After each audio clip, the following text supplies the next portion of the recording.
Hello tout le monde, j'espère que vous allez bien. On se retrouve enfin pour la vidéo de comment je suis passée de brune à blonde. Je vais tout vous expliquer dans cette vidéo. Il y a beaucoup de questions qui sont revenues dernièrement sur ma couleur de cheveux et je tenais absolument à vous faire cette vidéo avant d'éventuellement refaire du semi-permanent. Je vais pas revenir entièrement sur la première étape parce que je vous ai fait une vidéo entière dessus dont je vous mettrai le lien en barre d'infos. Mais pour vous réexpliquer en gros un peu de là où je suis partie, en fait de base j'ai pas les cheveux si foncés que ça. Je suis châtain foncé, mais le truc c'est que comme j'avais fait pas mal de semi-permanents foncé sur mes cheveux, ça m'avait énormément foncé la base et j'aimais vraiment pas ça. Et du coup je suis partie d'une base assez foncée avec beaucoup de pigments, beaucoup de vécu derrière. J'ai décoloré mes cheveux à la maison et comme vous l'avez vu dans la vidéo précédente en fait, ou pas si vous l'avez pas encore vu, mais je suis sortie un peu multicolore de cette décoloration. Comme dit dans la vidéo, je m'y attendais totalement à ressortir soit avec du jaune, soit avec du vert. Je suis même ressortie avec des endroits orange parce qu'on avait mal décoloré les contours du visage. Voilà, j'étais une licorne à ma façon.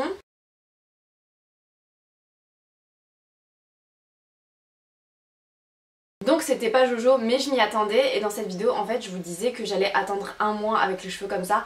Chose que je n'ai pas faite au final. En vrai j'ai fait pas mal de choses depuis cette vidéo. Donc quand je suis sortie de cette décoloration j'étais mi-jaune pipi, mi-vert Hulk. Et mon premier réflexe ça a été de faire un soin cendreur en fait de chez Mulatto que je connais qui marche très bien.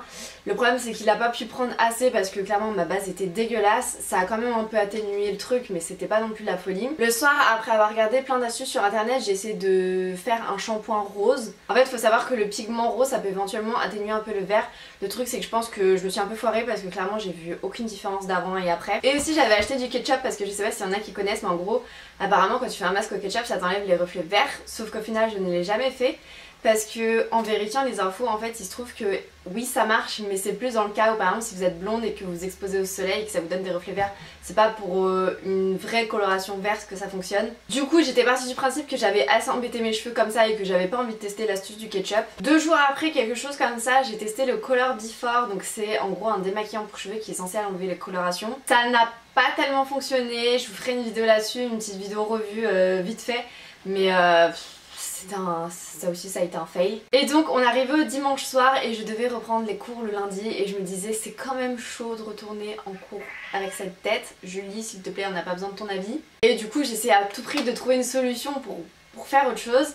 Et ma mère avait acheté une coloration en fait qui était un blond très clair perlé cendré. Et du coup j'ai piqué sa coloration et je me la suis appliquée, c'était de la coloration permanente. J'aurais préféré que ça soit de la semi-permanente pour pas faire encore plus morfler mes cheveux, mais bon j'avais que ça sous la main donc j'ai pris ça et ma foi ça a plutôt pas trop mal fonctionné. Du coup mes racines elles étaient beaucoup moins jaunes, on était sur un peu un gris, enfin ça avait vraiment beaucoup cendré le blond donc ça par contre c'était hyper cool. Au niveau des longueurs ça avait pas mal atténué le vert mais sans tout enlever clairement, je vous mettrai des photos.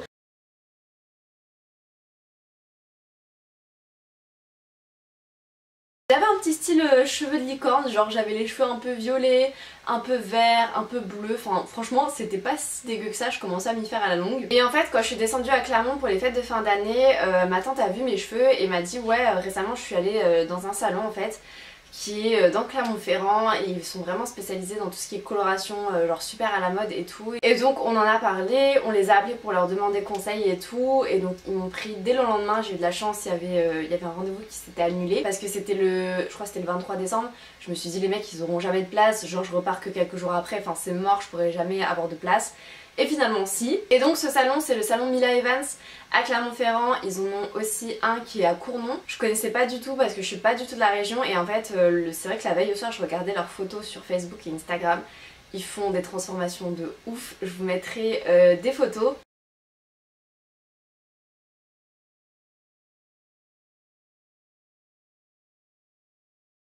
Mais voilà, autant je suis très peureuse quand ça concerne le coiffeur, mais là en voyant toutes leurs photos sur leurs réseaux sociaux, clairement j'avais confiance. Je voyais qu'ils maîtrisaient le blond polaire, le gris, enfin ils faisaient un peu de tout. Du coup je suis arrivée dans ce salon pour parler du salon vite fait. Il est super beau, super bien décoré. Les coiffeurs slash coloristes là-bas ils sont super chaleureux, hyper accueillants. Enfin vraiment c'était une très bonne expérience. Après pour parler de ce qui s'est passé au salon, donc je suis arrivée forcément, la coiffeuse a fait un arrêt cardiaque en voyant l'état de mes cheveux. J'avais genre 4-5 couleurs différentes dans les cheveux.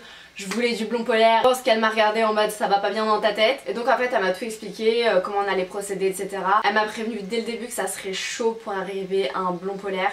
Avec ce que j'avais, que les cheveux étaient déjà fragilisés, etc. Moi j'étais d'accord sur le principe. Voilà, je voulais qu'elle améliore ce que j'avais sur les cheveux. Après si elle n'arrivait pas jusqu'à un blond polaire, bah tant pis. Du coup elle a refait une décoloration sur mes cheveux, par contre à très faible volume. Et en fait on en parlait pendant qu'elle me l'a posé. Et en fait elle me disait que certes un volume fort ça va décolorer très vite, mais en vrai quand tu fais poser un volume faible et que tu le fais poser longtemps, bah au final tu vas réussir à avoir un résultat plus clair que si tu avais décoloré avec un volume fort. Donc je trouve que c'est un bon conseil à prendre, parce que c'est vrai que moi par exemple à la maison j'ai décoloré avec un volume 30. Là le volume je me souviens plus exactement, je crois que c'était du 8 et quelques, mais c'est encore plus faible que ce qu'on trouve dans le commerce chez les grossistes. Les grossistes je crois que le minimum qu'on trouve c'est du 10. Donc on a fait la décoloration, on a attendu un peu, elle est venue recharger en décoloration un peu au milieu du process. La décoloration a pas pu poser très longtemps, elle a arrêté au bout d'un moment parce que enfin vous voyez que sinon mes cheveux après ça serait mort. Donc on a fait un rinçage plus un soin qui a un peu posé, et après on est parti pour faire la patine. Alors quand je suis sortie du soin, j'ai vu l'état de mes cheveux, je me suis dit mon dieu. Je voyais clairement que mes cheveux c'était de la paille. Et donc elle était à côté en train de me dire t'inquiète on n'a pas fait le vrai soin, mais après ils iront quand même mieux, parce que je vous jure que c'était une brosse à chiottes mes cheveux, enfin. Du coup quand je suis sortie de la décolo je vous mettrai une photo, mais en fait il y avait des endroits où ça avait très bien pris et d'autres où en fait il restait un peu de vert. Du coup on était dégoûtés parce qu'en vrai du vert il en reste pas tant que ça. Sur la photo vous verrez pas les petites portions de vert, en fait on voit que le blond est très jaune mais on voit pas le vert dessus. Et en fait là où ça nous a un peu dégoûté c'est que en vrai du vert il en reste pas tant que ça. Ce qu'elle m'expliquait c'est que là où il y a des portions de vert c'est là où naturellement on charge le plus en couleur, c'est à dire que par exemple quand tu fais du semi-permanent, bah le dessous si tu te rates un peu, en vrai tu t'en fous, c'est plus sur le dessus où en général tu blindes de couleur pour être sûr qu'il n'y ait pas de problème. Et en vrai si t'enlèves par exemple genre cette portion de cheveux et que tu laisses juste le dessous en fait il y a quasiment pas de vert, même tout en dessous c'est vraiment du blond blanc. Du coup c'est chiant parce qu'en fait en vrai il en reste qu'un tout petit peu, mais on a l'impression qu'il reste encore pas mal de vert parce qu'en fait bah, c'est au dessus tout simplement. Du coup pour les patines, parce que forcément vu qu'on avait deux problèmes différents on pouvait pas cibler les deux en même temps.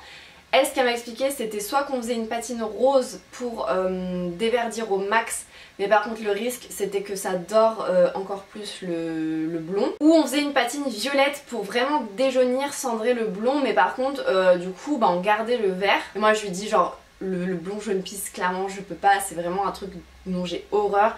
Je veux vraiment que tu cendres le truc au max et c'est pas grave si je garde du vert, donc c'est ce qu'on a fait, on a fait la patine violette. Vu que j'étais fortement décolorée, forcément la patine elle prenait assez vite, donc on a dû retourner plusieurs fois au bac rincé, enfin c'était un peu la course. Et ensuite on m'a fait ce qu'ils appellent là-bas, donc c'était un rituel régénérant. Donc le premier truc qu'ils font c'est qu'ils appliquent une infusion, ensuite ils font une émulsion et après il y a un masque à la kératine.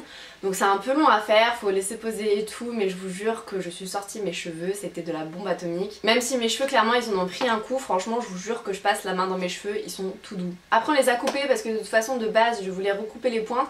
Très sincèrement je lui avais dit coupe-moi tout ce qui est abîmé et je m'attendais à ce qu'elle coupe beaucoup plus que ça. Elle m'a dit non en fait il n'y a pas tant de trucs que ça qui est abîmé. Elle me les a dégradés un peu au dessus également. On les a séchés et voilà à peu près avec quoi je me retrouve aujourd'hui. Je dis à peu près parce que j'ai refait un petit quelque chose entre temps, je vais vous expliquer.